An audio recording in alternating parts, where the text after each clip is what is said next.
That'll be a good one. Okay, Kenny Keller, what's it like owning an Enstrom helicopter? A question asked by one of our subscribers is what it's like owning an Enstrom. And I talk very highly of the Enstrom. I've had this one about 3 years. I've been flying Enstroms for 10 years. And super fast story, I started flying Enstroms training in them. I flew one in Cleveland, and it was like a 95 model, and there was only 2 of them made in 95.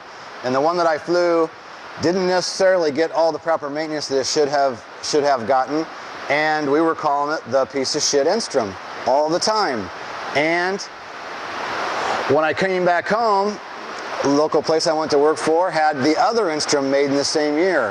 Had low hours on it, got all the maintenance it needed. It was at an Enstrom service center, had great mechanics working on it. And when I started flying that one, I soon realized that the Enstrom is a great helicopter if it's getting the proper maintenance.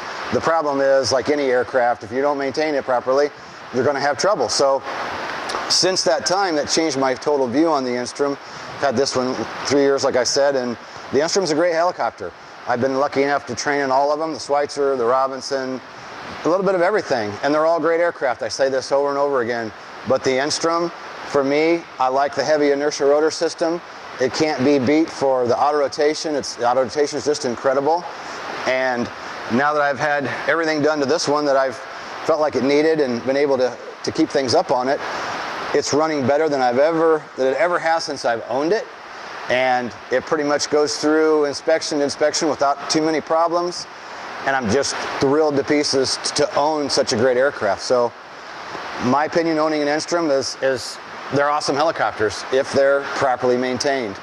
And the other plug on the Enstrom is it has a baggage compartment. If you want to go somewhere and stay all night, you can take a bag with you. If you're going to a check ride and you're sending 2 guys that are going, maybe one guy's a commercial guy and the other guy's going for a private, they can put their overnight bags in there. They got room to put them in the baggage. You got room for one pilot plus 2 people, depending on the size. If you take the center controls out, there's just a lot of advantages to the bigger aircraft. So what's it like owning an Enstrom? Owning an Enstrom is pretty much awesome. So there's your answer for what it's like owning an Enstrom. Thanks, and we'll see you later.